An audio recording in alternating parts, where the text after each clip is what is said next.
the T-Rex right there? See it over there? Who's the nastiest dinosaur of them all? He was named the Tyrant Lizard King in 1904, and generations ever since have had little cause to argue about the biggest, scariest meat-eater ever, Tyrannosaurus rex.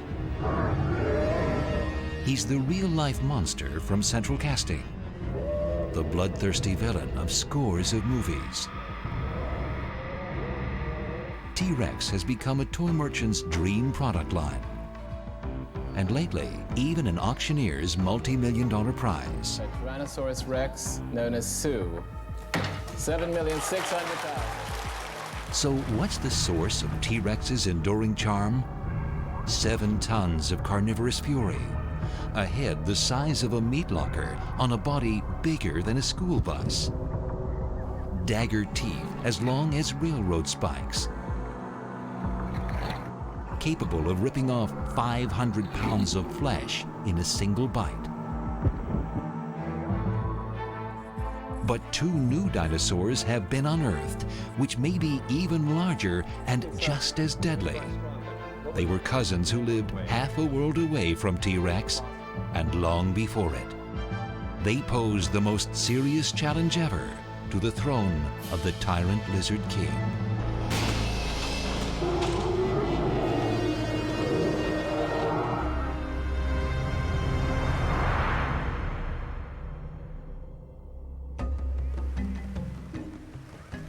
Kids sense what many adults have long forgotten: that dinosaurs are both monsters of the past and mysteries of the present. Frightening, yet safe. Far back in the past, but still very much alive in their minds. I'd like to buy this. All right, that'll be $9.50. Even though they've been shrunk, stuffed, and sold by the millions, dinosaurs hold an enduring source of wonder for the child in all of us. Thanks, have a good day. Thanks.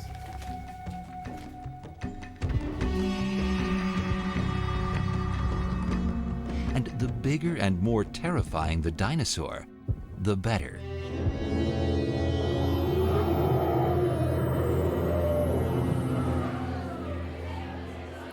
Loving dinosaurs is not the same as knowing them. But once in a while, a young admirer will grow up to be a professional dinosaur hunter. Phil Curry is one who did. He's a paleontologist at the Royal Tyrrell Museum in Alberta, Canada, and the world's leading expert on meat-eating dinosaurs. When I was a child, I opened up a cereal box one day and there was a plastic dinosaur inside. And the next thing you know, I was getting my parents to buy cereal like crazy until I could acquire most of the set. Unfortunately, Tyrannosaurus rex was the one I really wanted because one of my friends had it, and it was the neat one. But today, T-Rex's reign as king of the meat-eaters is in jeopardy. Something Curry knows better than anyone. For almost a century now, the most famous dinosaur has unquestionably been Tyrannosaurus rex. The reason for that is that Tyrannosaurus rex was the largest flesh-eating animal to ever walk the earth, and it conjures up an image of absolute terror. Nevertheless, in the last few years, 2 new animals have been found in the southern hemisphere, and they threaten to dethrone the king. One of T-Rex's challengers lived in the lush environment of South America nearly 100 million years ago. The other behemoth dominated the river deltas of northern Africa, and until recently, both titans were shrouded in mystery. This is the big jawbone of the skull that we found in place. Paul Sereno is a paleontologist from the University of Chicago. Not only do you see a row of teeth, but you see one just beginning, a fresh tooth just beginning to emerge here from the socket. In 1995, he plotted an expedition to search for one of T-Rex's challengers in the Sahara Desert. Sereno's expedition would trace the path of European scientists who had discovered a giant dinosaur in North Africa in the early 1900s. It's a very huge desert, and on this edge, some 40 years ago, French explorers and paleontologists, often single-handedly and sometimes by camel, had come across teeth of an animal they called and dubbed Carcharodontosaurus. They named the animal for its razor-sharp teeth and because it resembled a much-feared predator of modern-day man. As the name implies, Carcharodon means shark, and that's also the genus name of the great white shark living today. The function of the teeth in general is very clear. They're for slicing. They're vertical blades that would have just come down like a pair of scissors. They would have started a small hole here and it would just cut right along. When the dinosaur closed its jaws, it would have snapped right through bone and flesh. The explorers boxed up the bones and took them to Germany to be displayed in a museum. But World War II intervened, and in the firestorms of the Great Air War, bombs destroyed the remarkable fossils. The only specimen of the giant and the only possible threat to T-Rex's reign was buried by rubble. Following the scientists' old maps, Sereno would carry on their expedition in the rugged mountains of Morocco.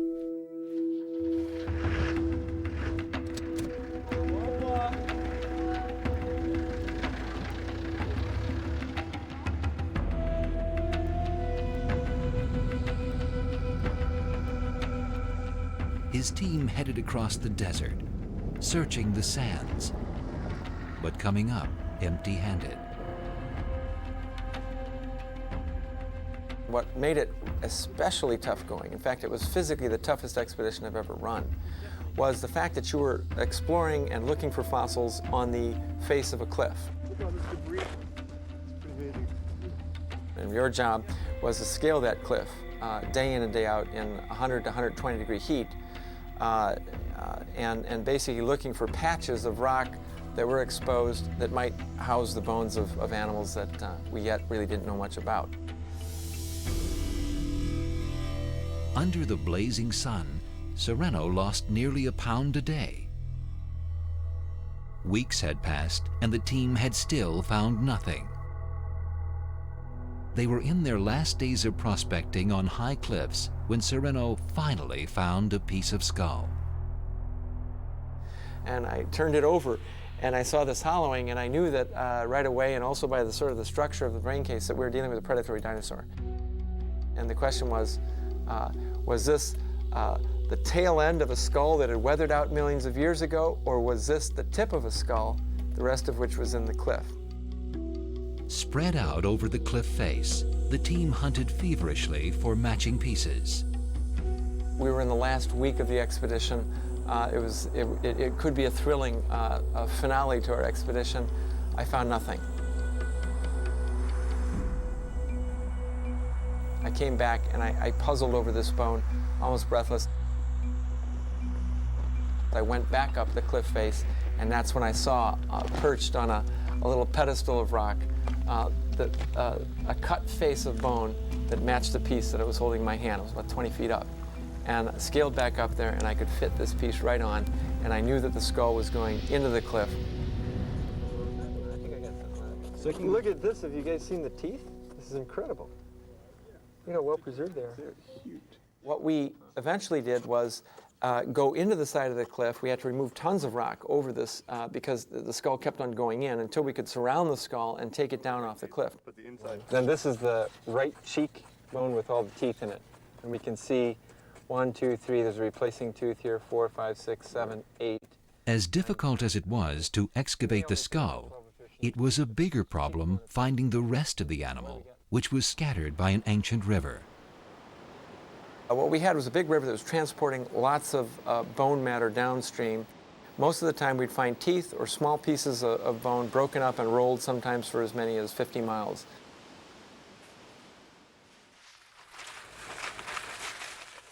We unearthed the animal, realizing that it was a big animal, but we didn't really know how large.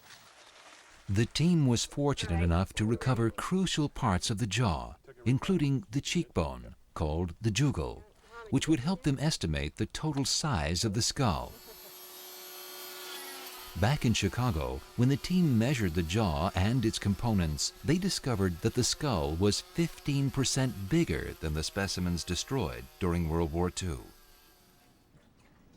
Back in the laboratory, we began to open up the jackets, and by the time we had the big jaw exposed, we had jaws of other predatory dinosaurs in the laboratory, and it was so monstrous compared to these other jaws that we began to realize just, in fact, how big this animal was. I remember calculating one day, once we got the jaw piece and the jugal, and realizing that the skull was over 5 feet long.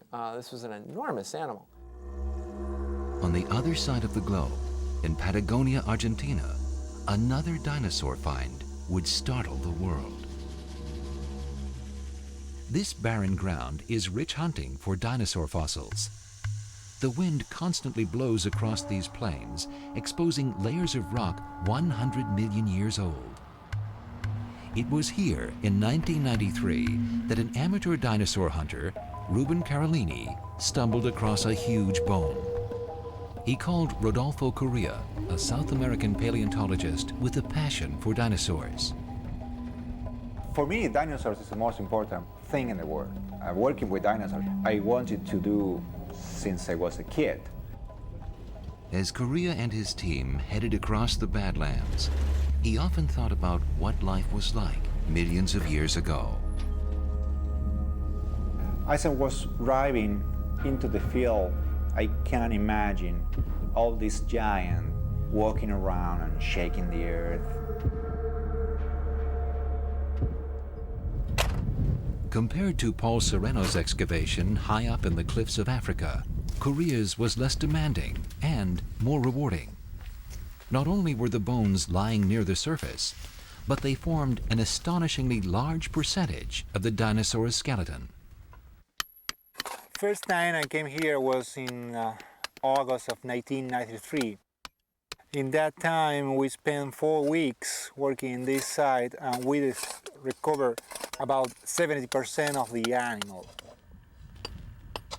Now we are looking for some missing part of the skeleton because we didn't find yet any part of the arms of the animal or the feet of the animals. In just over a month, the crew dug up almost the complete dinosaur.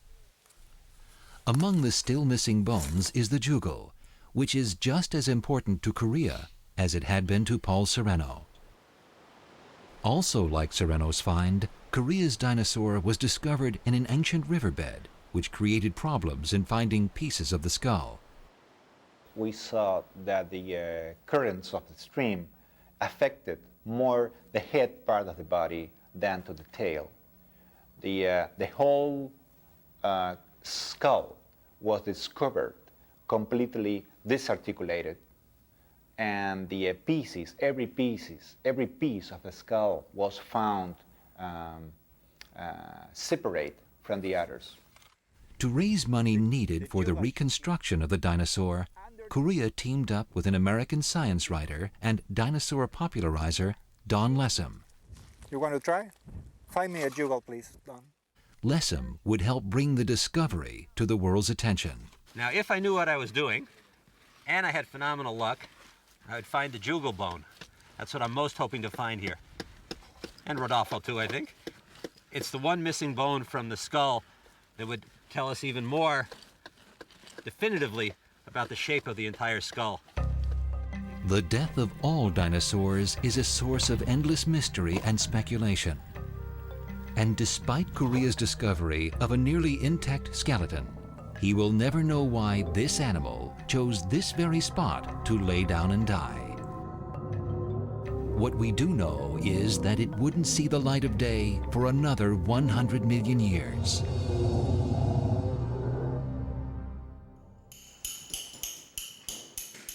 After the bones were excavated, Correa trucked them to his laboratory, where technicians spent months cleaning them. Correa called in Maria Gravino, a local art teacher, to carefully sculpt missing parts. She based her work on Correa's educated guesses and on bones the team had already excavated.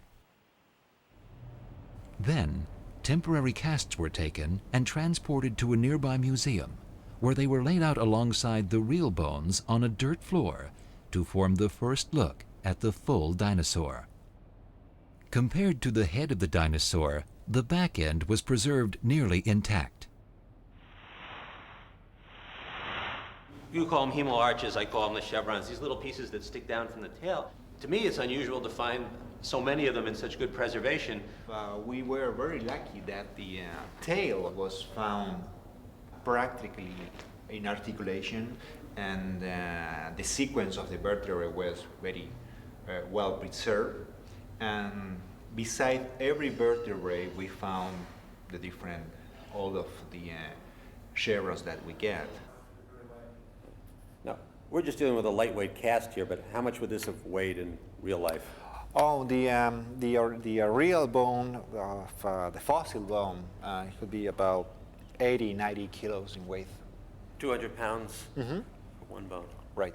I'm glad The shape of the leg bone was Korea's first clue that he was dealing with a new and unfamiliar animal, one worthy of its own name. It's very funny the moment that you have to decide the name of the dinosaur, because you have a huge responsibility on your shoulders. You know that if you are right in proposing a new genus, that name will be preserved in the future forever. Choosing a name for the dinosaurs is like bringing a new baby to the world, a big baby.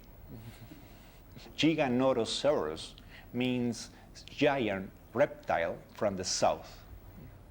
This is not the real head, I realize. No, it is not. And also, it's not the actual idea that we got about the size of the skull of Giganotosaurus. This guess is showing our first guess about the size, the length of the skull of Giganotosaurus. So you guessed too small. Right, yes. An accurate cast of the head would be crucial to solving the mystery of just how big Giganotosaurus was. After much meticulous searching, Rudolfo Correa and his crew finally found the prize. More than 70% of the Giganotosaurus' skull, including the entire brain case. So we found, right here, we found the brain case, looking to the bottom, to the wall. To assemble a replica of Giganotosaurus, Correa called in Mary O'Donnell, who has been reconstructing dinosaurs for more than 3 decades. But in the right position. Right position because the hemoarches were still with them.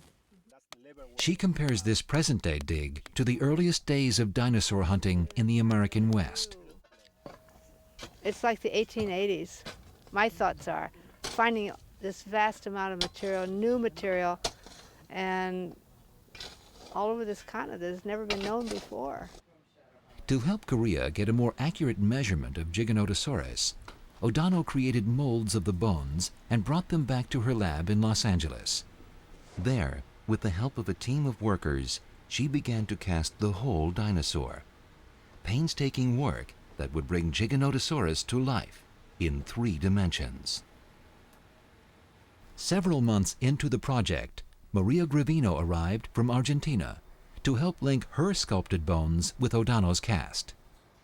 Most people think that you find a dinosaur all laid out, and all you have to do is clean it off, put it together, and put it on display. That just never happens. And there are always missing parts, parts that need reconstruction.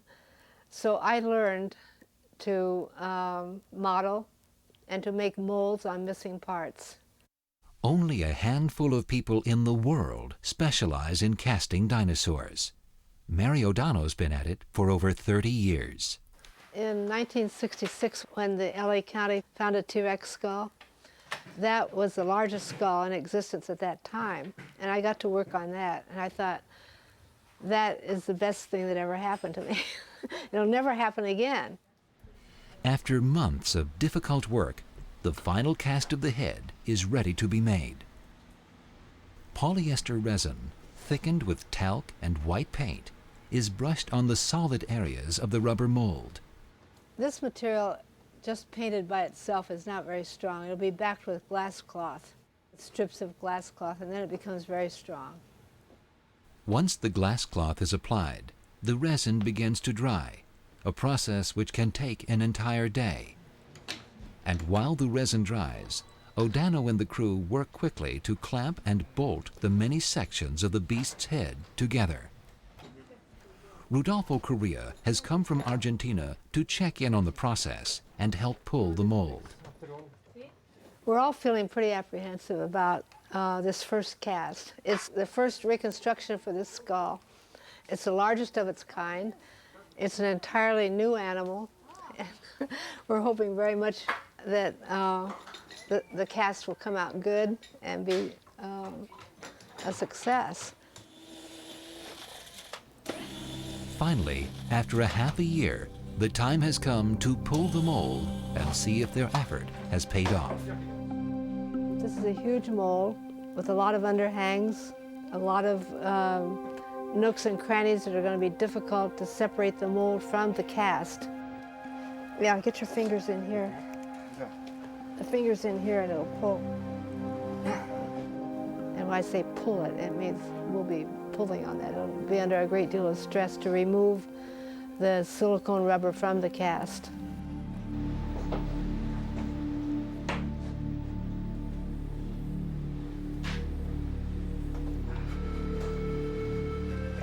Oh God, it's, oh, beautiful, just beautiful. When the upper jaw was finally revealed, it was perfect. It's really beautiful, really beautiful. You sweat a little blood over that. Ooh, with holes in his head and everything. I'll tell you, this is better than I expected. It really is. All that worry. God. For Mary O'Dano, reconstructing Giganotosaurus was the culmination of a life's dream. It's terrific. It's like an out-of-body experience, but it's a reality that you're seeing something that no human eyes have seen before, and that lived, in this case, 100 million years ago. I don't know. And it's a rare privilege that those of us who work in this field have. I think this on this side. Back in Chicago, Paul Sereno and his team were busy putting together the bones from Morocco, a puzzle made more difficult to solve because so many pieces were missing. Through patience, the graduate students and myself over a couple of months, slowly, like a porcelain plate dropping on the floor, we put that porcelain plate back together, and that was the whole midsection of the skull. Oh, this is really fantastic. Although they'd found only half a skull, an artist could flesh out a replica of the full head of Carcharodontosaurus. And Sereno could make some impressive estimates of its overall size. I think we're talking about a skull that is clearly 5.5 feet long, and we're talking about a body length of between 45 and 50 feet. But the complete cast of the Giganotosaurus head measured in at just over 6 feet long, half a foot longer than the largest T-Rex. The race to dethrone the king of dinosaurs continued. Correa and his team brought the Giganotosaurus head to New York to be viewed at a conference at the American Museum of Natural History. The dinosaur trampling scene.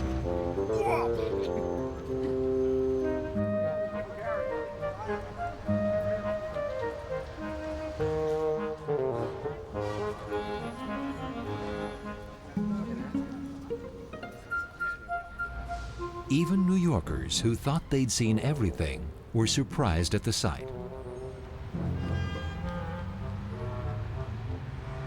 And at the conference, the group of paleontologists and artists was equally impressed. Wow, marvelous. Blood and guts, the whole business. I'm amazed. It's absolutely monstrous. Big teeth. We find teeth in Utah that size, but not a complete skull. Well, I've always liked big meat eaters. I grew up in this museum in New York. I grew up with this T-Rex in New York, the first T-Rex ever mounted. I'm very fond of it. I just looked at the skull for the first time and I'm overwhelmed to see it in person. It's one of the most amazing skulls I've seen. I saw the T-Rex skull, which I grew up with looking at T-Rexes, but to see this creature, which is much bigger, it's astonishing. The kid in me really is interested in which one's the biggest. And I think we all want to know what was the biggest meat eater among the dinosaurs. The challenge had been made. Giganotosaurus and Carcharodontosaurus. Two ferocious giant meat eaters, both large, perhaps larger than T-Rex. But could either one of the new monsters truly lay claim to T-Rex's title as king of the meat-eating dinosaurs? And which one would it be?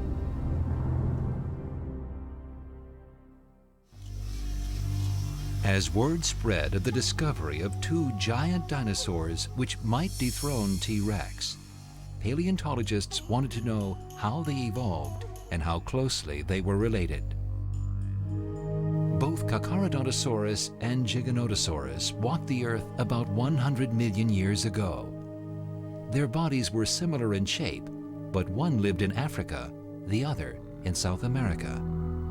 How did two such similar animals evolve so far apart? 145 million years ago, when the landmass was one supercontinent, the largest predator was a 30 to 40 foot long meat eater called Allosaurus. If you want to catch an Allosaurus today, the place to go is central Utah.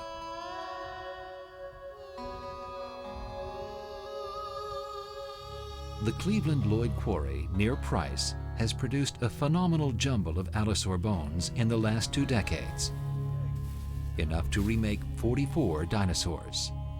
And this makes the blood pressure of a dinosaur hunter rise. His heart starts to beat fast. This is a paradise for a dinosaur hunter. The paleontologist in charge of the site is Don Burge. And the concentration of the bones right here would go up to, say, 50 bones per square yard. I think maybe it was some kind of a lake or spring-fed bog, and it had to have something to entice these meat eaters, a bait for the trap. Maybe like cheese for a mouse. In this case, a plant-eating dinosaur that was stuck out here in a bog. And so this bipedal carnivore looks out there, here's supper, and he gets stuck in this bog. But what was the relationship, if any, between the Allosaurus and the two new giants of the South? All I can say is they're certainly related. They're cousins. Paleontologist Bob Bacher believes that a more mysterious Jurassic cousin, Megalosaurus, may have been the largest of all the meat eaters. Bacher runs the Tate Museum in Casper, Wyoming. Allosaurus only had one animal to fear. There was a rare predator even bigger than they were. That predator was a megalosaur, an animal that's still much of a mystery. We just call it Big Ed. A complete skeleton of Megalosaurus has never been found, but Bacher has a few impressive parts, including the jugal, which he uncovered in the mountains of Wyoming. This is part of the megalosaur. Doesn't look like much. It's a rib shaft that fit in the rear of the torso around the guts. But what's spectacular is the rib keeps on going and going and going and going and going and going. This rib is 4.5 feet long, which means the guts, if you added the belly, are 6 feet deep. And if you added the top of the backbone, you have 8.5 feet of torso. That's huge. That's as big as any Giganoto or Carcharodonto or any T-Rex. So this mystery Jurassic dinosaur, Big Ed, is right up there with the largest. Bigger doesn't necessarily mean tougher. See these holes? Yeah. Those are wounds. This thing got bit. If they both lived at the same time, who would win a fight between Megalosaurus and T-Rex? Megalosaurs were close quarter fighters. They were designed to attack in densely bushed, densely forested, wet terrain. Their flexible bodies would let them go around trees. Their incredible Popeye arms would let them grab a prey close in and slash. T-Rex is totally different. It needs open habitat. It's got speed. It's got height. It's got a powerful bite, but it needs room to maneuver. So in an open terrain, T-Rex would beat the megalosaur. But in a barroom brawl in a Jurassic forest, the megalosaur could beat T-Rex. As Bacher sees it, Megalosaurus is one of the first giant meat-eaters, from which Allosaurus evolved, followed by, on separate continents, Giganotosaurus and Carcharodontosaurus.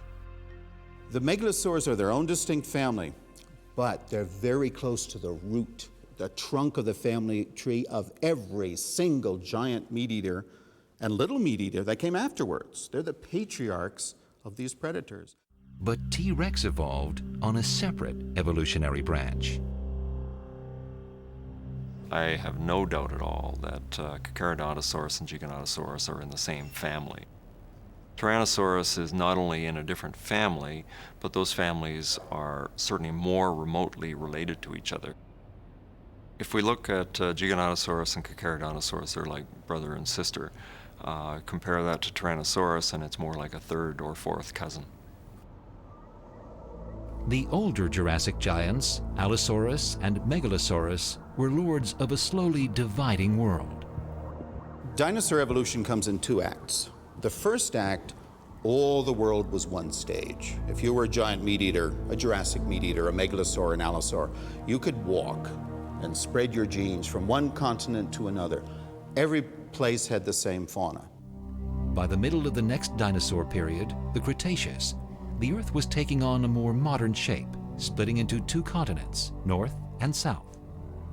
The continents are pulling apart. You can no longer walk easily from Wyoming to South America or Europe to Africa. And that's where Giganotosaurus and Carcharodontosaurus come in. They are Gondwana. They're southern continent specialists. They ruled the seashore, the lakeshore, the floodplains in these southern continents. And in North America, there's very little that's like them. But Giganotosaurus and Carcharodontosaurus were very similar animals, stocky, narrow-jawed, and sharp-toothed. Too similar for either to have evolved in isolation. This similarity suggests that Africa and South America may have been linked by land bridges long into the Cretaceous, longer than anyone had previously thought. Both Giganotosaurus and Carcharodontosaurus had evolved with the same weaponry, a mouthful of slashing teeth. These teeth are sharp, are very flat and very sharp. So they work just like knives, just like we use knife for when we are eating a steak. So at the same time, these teeth are very weak. They are not strong. They're not as strong like Tyrannosaurus Rex teeth. What we're seeing in Giganotosaurus is a mechanism for the animal to come in, basically take a big gouge out of the side of the prey by slicing with its teeth into the side of the flesh, avoiding the bone, and then moving back as fast as it can so that it avoids getting hit or turned on by the animal that it's going after, and then basically waiting to see the effects and then coming in again and again until its prey weakens and falls. 35 million years later, T-Rex was a very different animal. Just as big, perhaps, but with a narrower frame, smaller front limbs, and more robust jaws. With this different body came new weapons, teeth of a very different design. T-Rex teeth, unlike any other meat-eater's teeth, are huge, swollen, armor-piercing spikes, not blades. They're not knives. These are armor-piercing bullets for cracking and crushing. All of the other giant meat-eaters, all of them, have teeth that are much sharper in the front and back, much thinner side to side. Good for slicing, but if they hit a bone, they just break, they'd snap. It was T-Rex's massive head and jaw muscles which made it a powerful predator. Obviously, most of the work that that these animals achieved was with their jaws. They were running skulls, essentially, and they attacked with their jaws, and they ripped with their jaws, and they had very strong necks. The arms were sort of a supplemental thing. Running skulls, big and ferocious, but it makes one wonder just how smart these animals were. And these pieces fit together. To find out, Paul Sereno looked inside the skull of Carcharodontosaurus. And if you open up the skull, you'll see the cavity inside where the brain would be located. They took the skull to the medical center at the University of Chicago. Now, to get an exact shape of that cavity, we strapped this back together again. Hans took the brain case, the bone, and sent it through a CAT scan machine. The CAT scan would give them a three-dimensional cross-section of the brain case and information regarding the actual size of the brain. One thing we can see in the CT data is that when you slice the brain case, you can actually see the inside space for where the brain was occupying. And when you look at that and sort of measure it, you can see that the brain on this guy was actually really small, like very reptile-like. And then you can compare it to other carnivorous dinosaurs. And what we did is make in plastic, with the CAT scan information, a model of that space, a very exact model, so we can know the shape and ultimately the volume of the space which housed the brain. But because the cavity was also filled with fluid, the brain took up much less than the total space. The size of the brain of Carcharodontosaurus is about half the volume of what you see here, less than the volume of your fist. And it would have weighed in at ½ pound. In order to make comparisons with other species, Larson developed software from the CAT scan data that would give him a 3D image of the brain of Carcharodontosaurus. He then discovered evidence of an evolutionary tie between Carcharodontosaurus and one of its ancestors. One interesting thing about Carcharodontosaurus is that if you compare it to an Allosaurus, the brain shapes, the brain sizes are virtually identical. And even though you have an animal like Carcharodontosaurus, which is twice the size of an Allosaurus, the brains didn't really change much in terms of scaling. He compared its brain with a similar image of T. rex's. In the cerebral cortex, where intelligence is centered, T. rex had evolved more and had a sizable advantage. This area here is where the cerebral hemispheres would have been located. And when you approximate the volumes of each of these two animals, you can show that the cerebral hemispheres in Tyrannosaurus are approximately 50% larger than those of Carcharodontosaurus. A pretty amazing difference. T. rex's brain was also larger than the brain of Giganotosaurus. If brain size, not body size, were the determining factor, T. rex would remain the king. Overall, right now it appears that Giganotosaurus did not have a brain that was anywhere near as large as the brain of Tyrannosaurus rex, and consequently we would think that it's a less intelligent animal. But relative to its huge size, T. rex wasn't a very smart animal. Its brain was smaller than the brain of an ostrich, for example, one of the dumbest birds. What really matters is that all of the meat-eaters were brainy by dinosaur standards. The bottom line is that you just have to be smarter than the prey you're going after. And again, this is, I think, a little bit more evidence for suggesting that these were active predatory dinosaurs, that they were chasing other animals, because they do have brains that are larger than any of the prey that were around at the same times of them. T. rex also had another advantage over Giganotosaurus and Carcharodontosaurus: its eyesight. At the Black Hills Institute in South Dakota, fossil dealer Neil Larson has studied the eyesight of some of the largest T. rexes. The eyes of a Tyrannosaurus rex were probably the largest of any land predator that ever lived. The only animal, there are other animals that have larger eyes, such as the giant squid, Architeuthis, and some whales have larger eyes. But as far as eyesight, this animal had incredibly keen eyesight. When it viewed its prey, a wide-skulled T. rex, with its eyes further apart, may have had better depth perception, helping it judge distances more accurately. In contrast, Carcharodontosaurus and Giganotosaurus, with their narrower skulls and smaller brains, may have had a harder time figuring out just how far they were from a potential kill. Whatever the differences in their eyesight, all these predators focused on one thing: meat. But were they all deadly predators?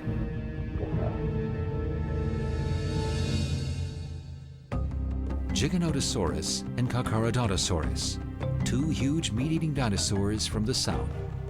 But does big also mean slow? One clue would be whether the meat-eaters were warm-blooded, allowing them longer periods of activity. To find the answer, researchers in this laboratory at North Carolina State University studied samples of bone taken from various parts of the body of Giganotosaurus. The reason that we were so interested in Giganotosaurus is that the preservation of this animal is absolutely astounding. One of the things that we need in fossil animals is we need a pretty complete skeleton. You can't do this type of analysis on just bone fragments or bits of bone. Using a revolutionary technique, William Showers and Rhys Barrick measure the oxygen molecules still present in the dinosaur's bones millions of years after its death. Okay. The measurements revealed an even distribution of heat between the outer extremities of the animal and the core of its body. According to their research, Giganotosaurus was warm-blooded. For the trunk part of the body, where we have our ribs and vertebra and all of our body organs, that there was not very much temperature variability. So the body core of this animal was very constant. So it had a very constant body temperature, and that's typical of warm-blooded animals. There wasn't large temperature differences like you'd see in a cold-blooded animal. A Komodo dragon, for example, which is a cold-blooded animal, has large temperature differences between its tail and its core body. And that means Giganotosaurus was like every other meat-eating dinosaur they studied, including T-Rex. Warm-blooded, like modern birds and mammals. That means that it could be much more active, it grew fairly rapidly, and it was going to need a lot of food.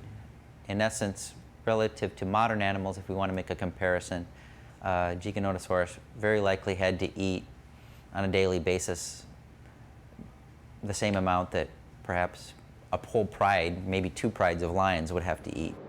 In addition, the discovery suggests something about Giganotosaurus's longevity.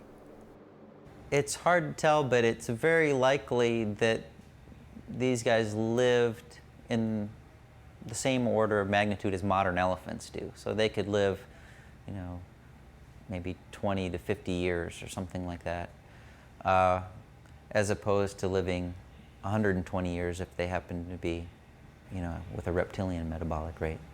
Although the full lifespan of a Giganotosaurus could have been as long as 50 years, it may often have been cut short by its violent lifestyle. With all these meat eaters that I have seen, we have now excavated 5 Tyrannosaurus rexes, and every one of them shows healed injuries, broken bones, many broken bones, claw marks, tooth marks. It shows that these animals commonly fought among each other, perhaps for food, perhaps for mating, perhaps over their babies, perhaps over just being Friday night. To the men who discovered them, Carcharodontosaurus and Giganotosaurus were vicious hunters. I think that this animal was a predator. I think that based on just the shearing action of the teeth, I feel that this animal was made to grab something actively and cut off an entire limb and just swallow it whole. I don't see it as a passive scavenger. We are not working with a heavy and slow scavenger, but it was a real hunter. I think that Giganotosaurus was an active predator. I think that Giganotosaurus was unable to break bones and to eat from dead carcasses. But Jack Horner, one of the world's leading paleontologists, disagrees. Horner contends that the giant meat-eaters, including T-Rex, were more often scavengers. T-Rex's arms, first of all, they're the same length as mine. T-Rex is 40 feet long and weighed 12,000 pounds and has arms the same length as mine. But when you flesh them out, we find that this much of the arm actually is encased in muscle, and so only this much sticks out, and really can't even put his hands together. And so we can't really use them to grab a hold of anything. Whatever T-Rex was, it was a bone-crushing animal, and bone crushing is usually not something that is attributed to a predator. A predator can just kill its prey, eat what it wants to, and leave. It's the scavengers that come in and crush the bones and take everything that is left. Other paleontologists see a middle ground. The giant carnivores were both predators and scavengers. Any top predator must do both, must be ready to do both and do it well. The spotted hyena is a famous scavenger today in Africa, but it actively hunts. Lions are famous hunters, but they routinely steal carcasses from hyenas. Any giant meat-eating dinosaur will kill. Any giant meat-eating dinosaur, if it were alive today, would also take dead bodies. The challengers to the throne never met T-Rex. But if they did, who would come out on top?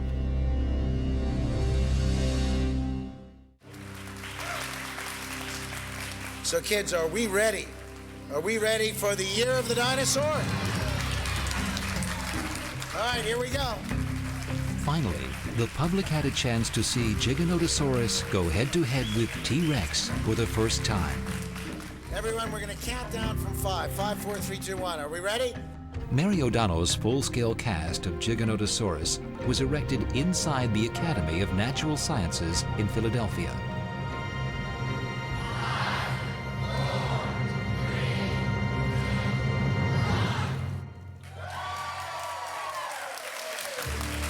And the public flocked to the museum to get the first look at the new giant. I like it. And to decide for themselves who's the king. T-Rex. I have to say T-Rex. He's scarier and stronger. They both win. An enormous skeleton of T-Rex was looking on menacingly just a few feet away. It's really interesting that there's an animal, dinosaur bigger than T-Rex, which is really big. Phil Curry traveled across the continent to see Giganotosaurus restored for the first time. He was eager to know its true size. So far, it's pretty close to Tyrannosaurus rex in total body measure. The neck vertebrae are a little bit longer, but the vertebrae through the main part of the abdomen seem to be about the same length.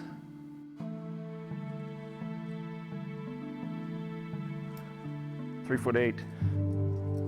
After taking measurements, Curry compared them to his data of other T-Rexes he's examined around the world.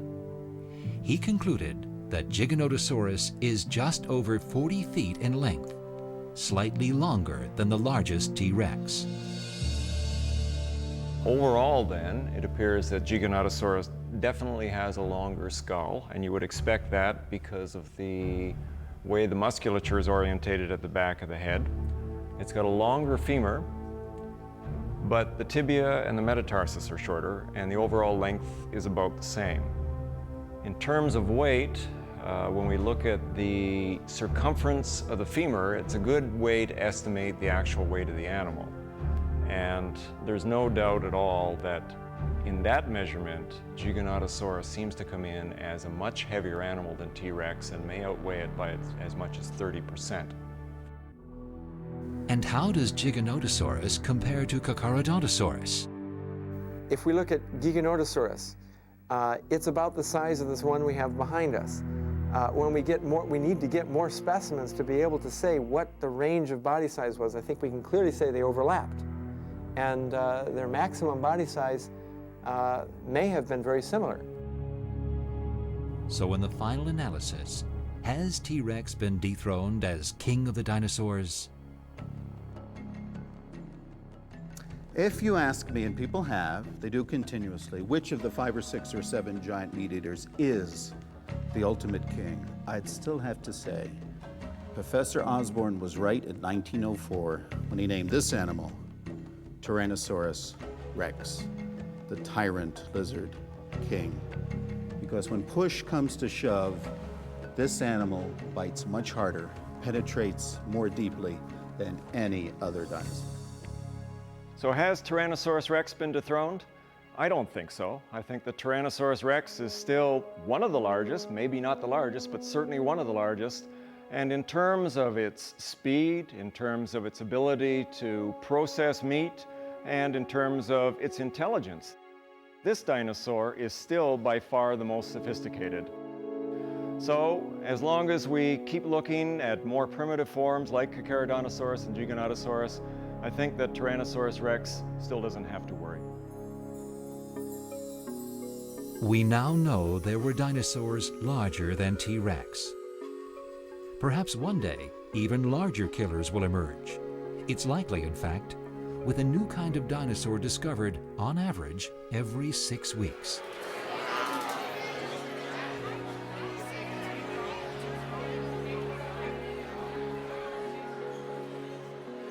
But until the next rival is discovered, there are already enough ancient giants, newfound and familiar, to keep us in awe of the terrifying animals which once ruled the earth.